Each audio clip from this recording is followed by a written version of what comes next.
Kgosienso Ramaphosa sê in sy stadsrede, ekonomiese transformasie en swart bemagtiging is hoog op die Tshwane Metroraad se sakelys. The biggest mistake you can commit when you are pursuing a transformation agenda is to be apologetic. Again, I want to repeat, the transformation project is non-negotiable. The transformation project will not be defeated through the courts. You can only defeat it through the ballot. Ramaphosa is ook heeltemal tevrede met dienslewering in die stad. The repairing of over 5,900 square meters of pothole, the resealing of 162 kilometers of roads, 38,000 square meters of stormwater channels being cleaned, the regraveling of over 52 kilometers of roads. Die DA stem nie ten volle saam nie.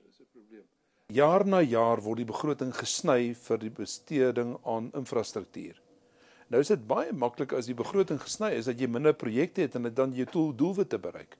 So ja, hy het sy doelwitte bereik, maar daar's baie minder projekte. Oor die omstrede multimiljoen-rand se slim meter kontrak het Ramaphosa nie juis iets gesê nie. En daar is steeds geen uitsluitsel oor of Pretoria se naam amptelik na Tshwane gaan verander nie. Council has a resolution to say that Tshwane must be the name of the municipal area. And then the person who's got the last say is the National Minister, Arts and Culture. We're still waiting with bated breath. We are confident that it will favor the people. Die burgemeester is ook vol vertroue dat die ANC na die Augustusverkiesing steeds die septer in die hoofstad gaan swaai. Gerard Pretorius, 1 Nuus, Pretoria.